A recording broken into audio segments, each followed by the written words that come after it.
When I first started sewing, I thought if I just followed the pattern instructions, I'd end up sewing something really beautiful. I didn't. Well, they weren't terrible, but they weren't amazing either. You could really spot my sort of homemade clothing from about a mile away, but it wasn't because of the sewing. The sewing was pretty good. It was because of the finishes. And it wasn't until I learned these vintage sewing techniques, these finishing techniques, that when I started to employ them into my garments, they really went to the next level and went from homemade to handcrafted to couture looking garments. And today I'm going to share them with you because I know that you need to steal these vintage techniques to put into your modern makes as well. Sewing friends, welcome, and anyone new around here, extra welcome.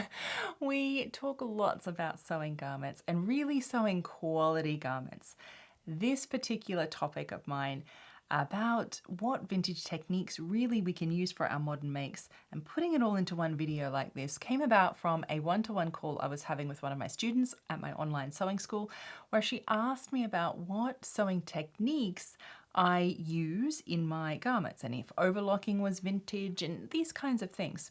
Because, a little background, I started my business way back when. Originally, I started a vintage fashion reproduction label, and my goal there was to take most vintage reproduction labels at the time, maybe now, I'm not sure, but they were completely modern garments, but they were just made in a vintage style. So they had all invisible zips, stretchy cotton sateen, little overlocked hems and all sorts of things, right? Everything like was normal, except they had a vintage style flair to them.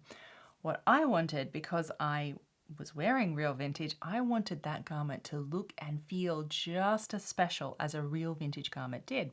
And so what I did was I took all these techniques and this like inside construction techniques and took them to my clothing label, and that is what I did. And I still use these techniques today, and that's where that comes from.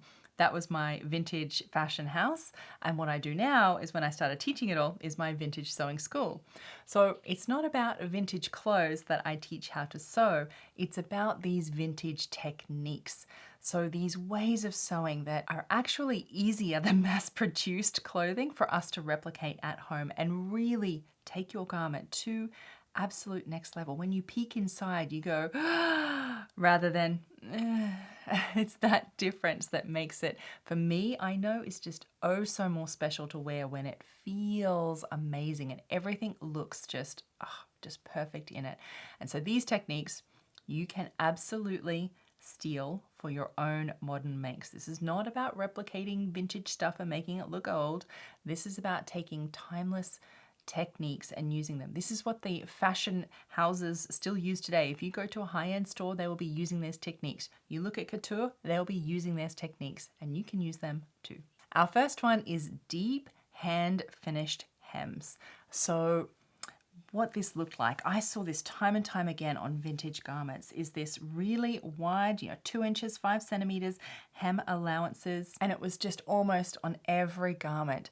But it's something that I didn't see modern. What this allowed for, what this does, is it gives more weight and drape to the dress itself, right? One of the pitfalls I always hated is modern dresses. They was, like in the wind and flows up. So having more weight at the hem helps that stay down more. So my modern adaptations are, I replicate the same, and I'll talk about these rayon hem tapes coming up later. This is doubled over twice in here to provide extra weight for this one. And the hand finish gives a softer feel to it rather than machine. It gives a really soft, like heavy drape to it, and it just gives it so much more structure. Of course, it's not appropriate for every skirt or pant or hem or whatever. It depends on, obviously curves and straight and all that sort of thing, but generally that larger hand sewn hem makes all the difference. What you'll see in most modern garments and sewing patterns is they tell you to just simply turn it up, overlock it, and sew it, right? And it doesn't allow for very much because one, it is easier to tell us that in instructions, and two, it saves on fabric because you're not using as much fabric, and mass-produced clothing want to save costs wherever possible, and they don't care about design elements of, extra weight to make that nice and swishy. They're keeping costs in mind. But for us, we can absolutely do this for our modern makes for all those reasons that I just talked about. Try it, try it, and just see how nice and swishy, and particularly when you do it with a drapey fabric, how swishy it gets. When on a structured fabric, how crisp it is with that nice, really deep hand sewn hem. You can still do it with your machine on a blind hem stitch, so don't think you'll have to do it just by hand, but invisible is really good. But even the deep hem with a machine finish is still like halfway there, right? You're still doing half the things that make it what it is. Lapped zippers. Oh, I use these all of the time. In fact, it's actually the only zip that I use. So a lapped zip is this one that you're absolutely familiar with, but it's just what you would call a regular zip, right? Where it's got this one lap, or it could be in the center with two, but it's lapped over one side, right? As opposed to what I was seeing all the time was invisible zips, was basically it dominates, you know, ready-to-wear clothing these days, and even infiltrated into clothing patterns where they all say invisible zips. Now there is a time and place for those, absolutely, but I don't like them at all. They always break, they always catch on the fabric, and they're just like, ugh. Obviously they weren't a thing back in vintage clothing, so I saw these time and time again and just realized why that they're there. They provide so much more structure and sturdiness to the garment. The zip it's like not going to get caught and eat your fabric all the time. My modern adaptation is I use it all the time. And so there's a couple of extra things that I even do here is I often use it on the side. I don't think everyone's ready for the side zip though, but it still works on your back just the fine. And there's a couple of ways that you can sew it that are a bit out of the scope of this video, but you can sew them in. There's two different ways that you can, one, hide the stitching on this side so it becomes even more invisible. So my vintage sewing school people, you have access to all those tutorials and know what I'm talking about, but that is for another day. You'll really like the lap zip because it won't eat your fabric. It's much more stable and less likely to break. It gives you more options in unpicking and redoing and altering and things too. I think it adds a lot of versatility. Sew in interfacings instead of iron-on interfacings. This one that I didn't notice for a very, very long time, but I implement it now and obviously still do. Way back, vintage garments, anything before, let's say, 1960s and earlier, like the 50s and earlier, they didn't have any iron-on interfacing, so there was no such thing. These sort of glues are definitely a modern type thing, and they absolutely have their place, and I still use them. But the sew-in interfacing, there is something really special about it. They're always woven interfacings, so they're not like a web of fibers. They're actually woven in, so it feels a lot more like fabric, and it acts a lot more like fabric. And a sew-in interfacing, it provides structure without altering the appearance of the fabric at all, because it's actually not touching it, it's just behind it to support it. Whereas our iron-on facings are obviously glued on there, so it changes the properties of the fabric itself. And it can really give you more options on fabrics that you just can't use iron-on interfacing in sometimes, right? And it's more forgiving in having the slightly incorrect weight, or there's more range or tolerance range. When you've got the iron-on ones, it has to be just right, or otherwise it feels like cardboard or it doesn't work. Whereas a sew-in interfacing, there's a lot more leeway and tolerance there. It's really easy to use. I'm obviously out of the scope of this video, but using it will give you more options, I think, with your facings and where you need structure and the kind of structure that you need, and gives it a really higher end look. It's just those tiny little things, those tiny details that make a difference. When you start to notice them, like you will see them, but not immediately, because they're the hidden details that make the difference, right? Those finishes. Hand stitch details and finishes are something I saw all of the time in these vintage garments, and I still use these now. So what you'll find in vintage garments were hand finishes, not just on the hems, because we already spoke about that, but on neckline finishes, hand stitching facings down, hand stitching in all the buttons and everything, buttonholes even being hand stitched. Even things like felled seams, instead of being a machine felled, they were hand felled seams. And it just looks oh so much neater when all of this stitching is kind of invisible rather than visible machine stitching. Obviously, they did it back then because they could. That's just part of sewing. They did it by hand. Garments were handmade, more handcrafted. And so you could utilize techniques like this, not a problem. It's transferred to being only machine only as we've gotten into the modern era of mass production and low cost clothing where everything is done as cheaply and as quickly as possible. So obviously, there's no room for hand sewing in that. But it's something we can easily do at home to replicate and get really, really high level finishes. Now, I know a lot of you hate hand sewing, and look, if you hate it, then you hate it, and then you don't have to do any of it, but you can do some of it on your machine as well, using your blind hem stitch, things like that. So do think out of the box as well. But these hand finished details on everything, I can't tell you how much I love. Hand felled seam finish are so good. And stitching down facings by hand so it's invisible, right? Otherwise you've got that giant flap thing happening, right? And just putting them all in it's these hidden stitches that make it really look like couture. You are absolutely not going to see all this machine stitching on couture or high-end garments unless it's meant to be for style-wise. You just won't see them because they employ these beautiful vintage techniques.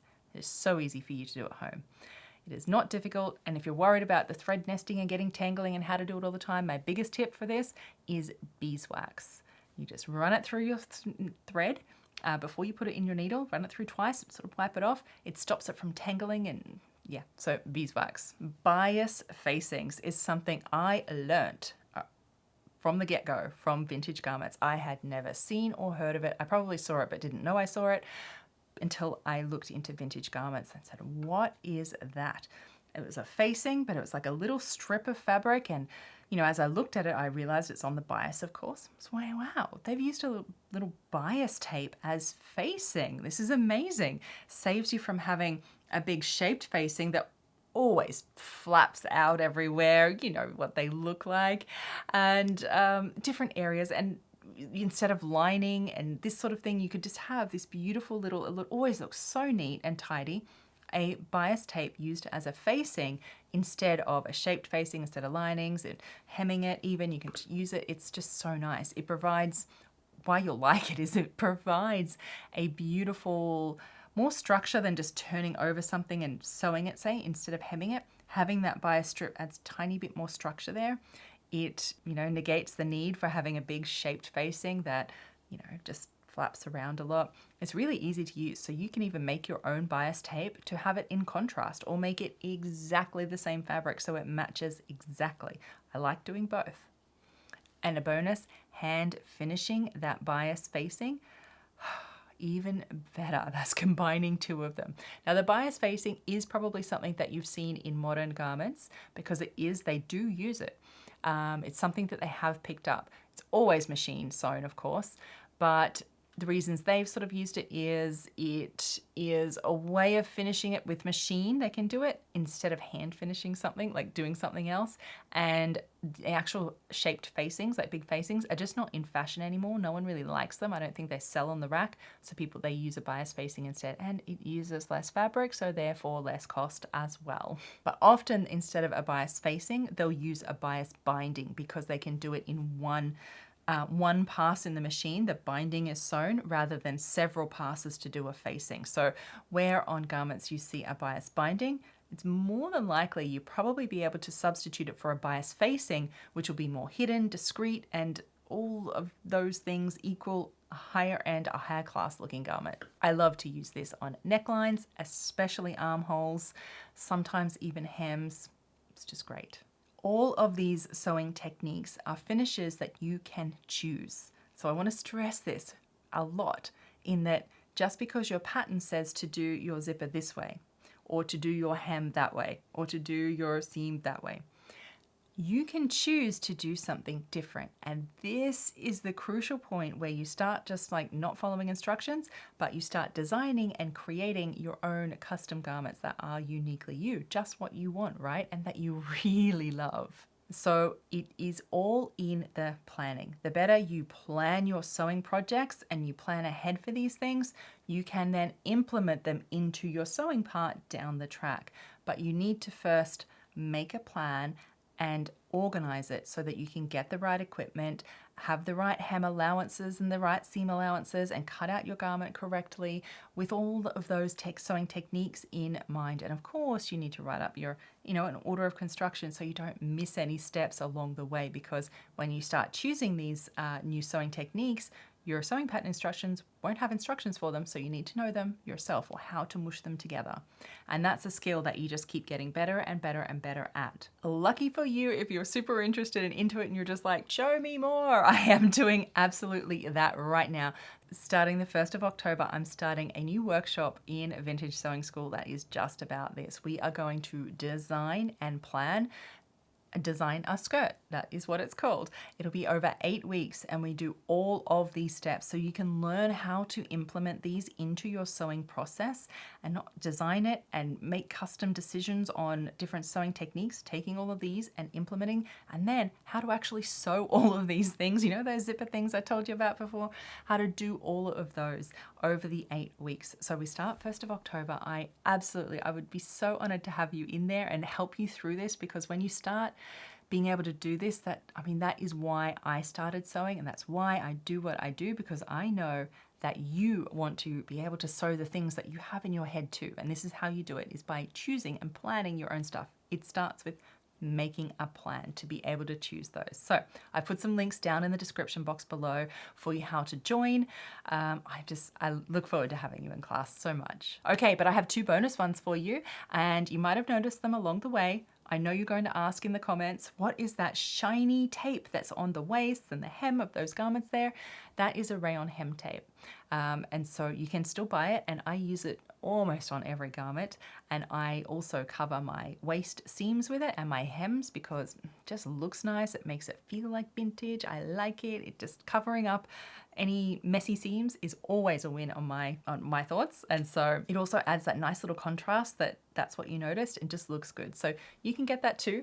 Hug Snug is a great brand that I love and use, and it's probably the original brand as well. The other bonus, we did not even talk about seam finishes. Well, we briefly did, but that is a whole category in itself that you can choose your seam finishes. And I didn't add them here because if anyone who wears vintage knows that very often those seam finishes are not even finished because they were hand washed and delicate and they didn't have overlockers. So yeah, but they did have things like felled seams, turn and stitch seam, there's a bunch of others that's out of what we're doing today, but your seam finishes are the biggest thing to upgrade. I've made videos before on seam finishes, so I'm going to link those down below in the description box as well, because it's the easiest thing to start really taking your garments to the next level.